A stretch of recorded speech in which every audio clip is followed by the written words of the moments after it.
Baik, kembali bersama kami dalam Selamat Pagi Malaysia dan pagi tadi kita ada membuka cerita berkaitan dengan kewujudan kartel ayam. Dan topik yang akan kita bincangkan iaitu siasatan industri ayam, fokusnya ke mana?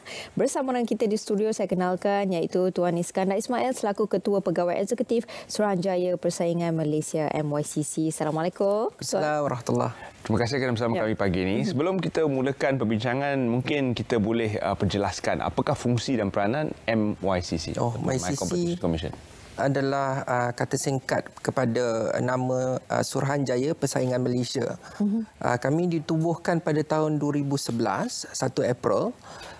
Fungsinya adalah untuk mempromosi dan melindungi proses persaingan di dalam pasaran perniagaan Malaysia. So, jadi bila kita cakap pasal persaingan ni, kalau apa orang kata di antara peniaga-peniaga ni mereka kena bersaing antara satu sama lain. Dia mesti bersaing untuk mendapatkan pengguna dari segi dia kena tawarkan harga yang kompetitif, pilihan yang banyak dan juga kualiti.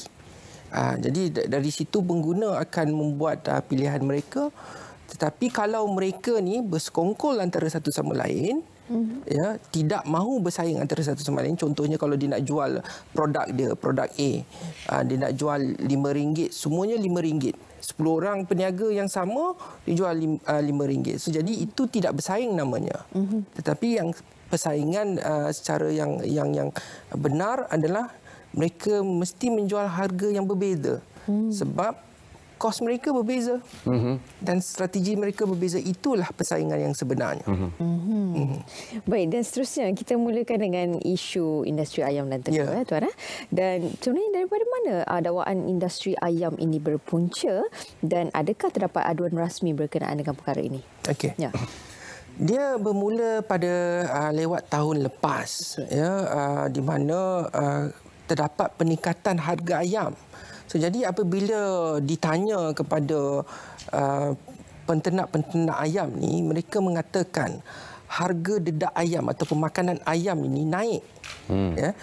Dalam perniagaan penternakan ayam ni, 70% kos untuk membesarkan ayam tu adalah berdasarkan kepada kos makanan ayam tu. Jadi dalam RM1, 70 sen kita akan beli untuk makanan ayam.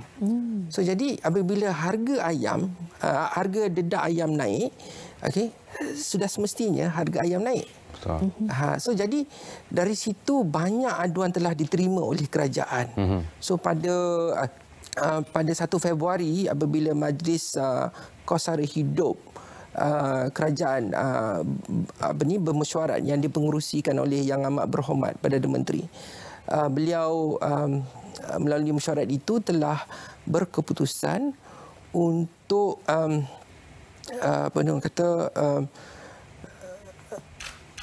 memberi arahan kepada Suruhanjaya Persaingan Malaysia ataupun MYCC untuk menyiasat perkara ini. So, jadi kami telah menubuhkan satu pasukan khas untuk menyiasat isu ini. Apabila kita melihat pautan-pautan di laman-laman media yang menggunakan istilah kartel, mungkin kita perlu perjelaskan apakah itu kartel dan adakah itu sekadar sensasi media semata-mata? Dia dalam perundangan persaingan, undang-undang persaingan, dia ada 2 jenis ataupun 3 jenis prohibition ataupun perkara-perkara yang tidak boleh dibuat oleh peniaga-peniaga ni. Salah satunya adalah perjanjian anti persaingan. Itu daripada segi bahasa undang-undangnya. Tetapi dari segi bahasa pasarnya, ia adalah bermaksud kartel. Kartel ni dia adalah satu, kalau bahasa mudahnya adalah satu perjanjian sulit di antara peniaga-peniaga dalam pasaran yang sama. Maksudnya di sini contoh, macam kasut Terence cantik hari ini, ya. Terima kasih. So, jadi kalau 10 peniaga kasut ini dijual kasut, ya. Sebelum ni kalau kita pergi kita tengok kalau jualan dia harga berbeza-beza. Ya, tetapi bila kita pergi balik mungkin dalam bulan puasa ni tiba-tiba harga semua sama. So jadi itu adalah kartel. Dari segi apa orang kata literalnya. Sebab mereka berpakat untuk menetapkan harga supaya tidak ada persaingan. So jadi kita sebagai pengguna ni, kita bila pergi kata kenapa semua RM50? Samalah isu yang kami sedang lihat ni. Kenapa harga apa orang kata ayam ni dia naik pada masa yang sama dan pada kadar yang sama.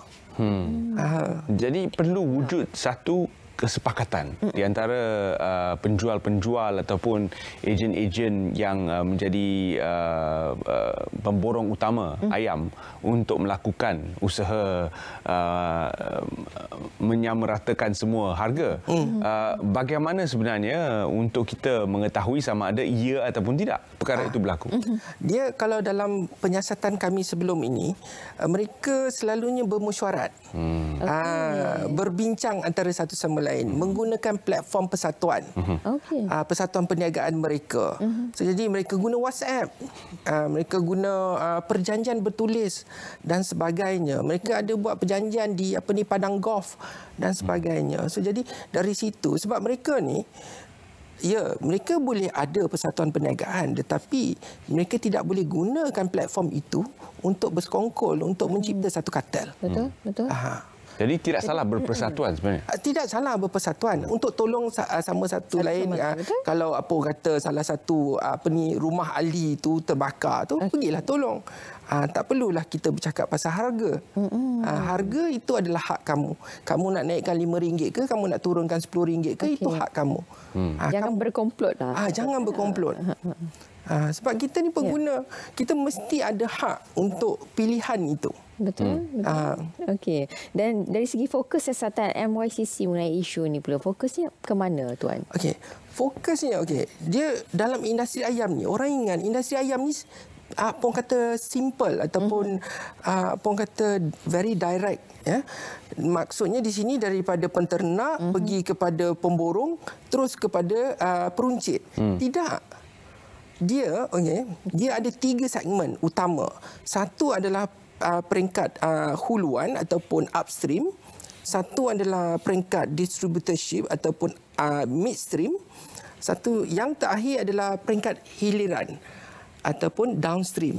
Di mana situ, kalau daripada hiliran kalau kita tengok adalah bahagian runcit, retail, di pasar basah, di hypermarket, di kedai convenience store seperti Speedmart dan sebagainya. Ya, kalau kita pergi naik ke atas sikit, midstream, kita boleh jumpa distributorship ataupun wholesale ataupun pemborong. Di situ terjadinya apa orang kata penyembelihan.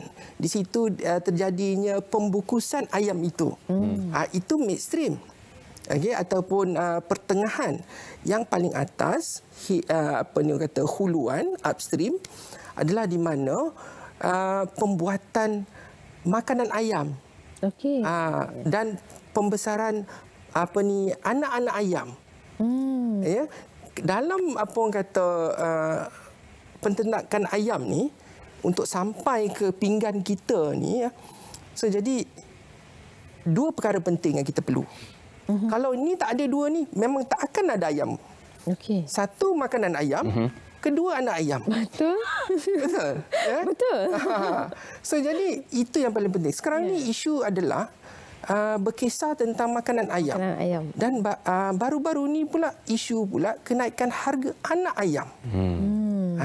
So jadi kita sedang mencari puncanya sekarang ni di mana isu itu berlaku. So jadi sekarang ni penyiasatan kita ni sudah bertumpu kepada beberapa syarikat yang menimbulkan isu-isu persaingan di bawah Seksyen 4 tu. Kami telah melakukan serbuan, kami telah melakukan pengambilan kenyataan daripada pihak-pihak tertentu dan saksi-saksi, kami telah rampas dokumen dan semuanya. So jadi tetapi pada masa yang sama pula banyak spekulasi di luar sana. Ya, betul. Ia mesti berhenti. Sebab dia mengelirukan pengguna. Betul. Dia menakutkan pengguna. Ya. Sebab apa yang kami buat sedaya upaya sekarang ni untuk menyelesaikan. Ya, tetapi beri kami masa sebab industri ayam ni amat kompleks. Bukan sahaja daripada anak ayam terus besar 6 minggu terus jadi ayam. Ayam yang untuk disembelihkan. Tidak. Macam saya cerita tadi tu daripada upstream, downstream dan sebagainya. So jadi ada yang mengatakan ahli politik terlibat dalam melindungi kartel ni dan MyCC sedang menyiasat mereka. Tidak benar. Itu spekulasi semata-mata. Baik, terima kasih. Itu satu penjelasan kerana betul. Ada pautan di laman media yang berkata begitu. Terima kasih kerana penjelasan itu. Mungkinkah situasi ketegangan di Eropah sedikit sebanyak mempengaruhi harga ayam dan kenaikan disebabkan oleh makanan ayam di mana ada juga faktor-faktor bahan import yang menyumbang kepada kenaikan makanan ayam? Okey, untuk menjadikan dedak ayam ni ataupun makanan ayam ni ada dua pula input yang utama. Okay. Satu jagung, bukan jagung yang biasa yang kita makan tu. Dia jagung keras. Okey. Keduanya soya bean. Okey, Malaysia tidak menghasilkannya kedua-duanya. So jadi kena mengimport daripada seluruh dunia, daripada Argentina, daripada Brazil, daripada India, daripada Ukraine dan sebagainya. Okey, tetapi sejak pandemik ni rantaian bekalan seluruh dunia tergugat. Terkesan disebabkan pandemik. So jadi haru biru satu dunia.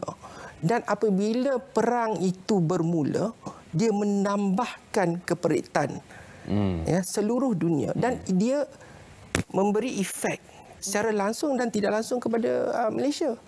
So jadi kita kena terima bahawa bukan kita sahaja yang sedang menghadapi cabaran-cabaran seperti ini, tetapi industri ayam kami faham. Industri ayam memerlukan soya bean dan sebagainya, jagung untuk menghasilkan dedak ayam yang pada harga yang munasabah. Tetapi kalau kami dapat tahu ada kartel yang menyebabkan kenaikan harga ayam tu, kami akan siasat sampai ke lubang cacing. Kami tak akan lepaskan. Sebab kartel ni memang menyusahkan rakyat. Sebab dia seperti macam orang kata pencurian di hari siang, daylight robbery. Sepatutnya harga RM40, tetapi dijualnya RM50. Betul. Jadi kita kena berbelanja lebih. Betul. Disebabkan kartel, disebabkan kamu enggan bersaing antara satu sama lain, berkomplot. Dan pada masa yang sama, yang saya heran tu, mereka ni tidak tidak tahu ke mereka juga adalah pengguna. Keluarga mereka juga adalah pengguna dan sebagainya. Betul. Betul. Ya. Dan ini adalah situasi yang perlu terus kita pantau dari masa ke masa. Untuk mereka yang bakal menyambut ketibaan Syawal, sudah pasti menu sudah dirancang. Berapa kilo ayam dah dibeli sudah dirancang saja.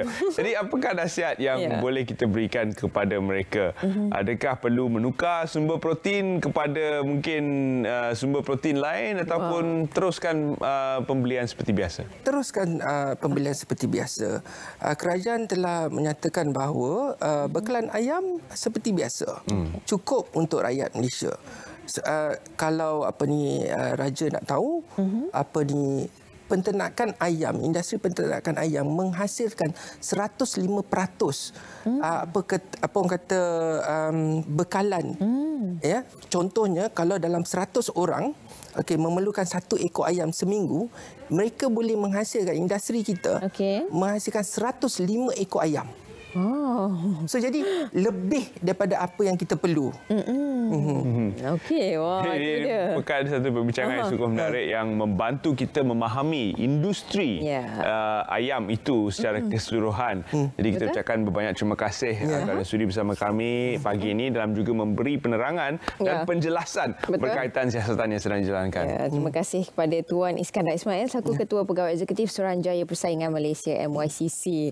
Baik, itu dia. Jadi tak perlu untuk kita kita tukar menu kita. Rendang ayam masih boleh dikekalkan, tak ada masalah, insya-Allah. Jadi boleh buat pembelian seperti biasa dan insya-Allah masih lagi siasatan berkenaan dengan ni. Perlu ambil masa lah tuan untuk meneruskan. Baik.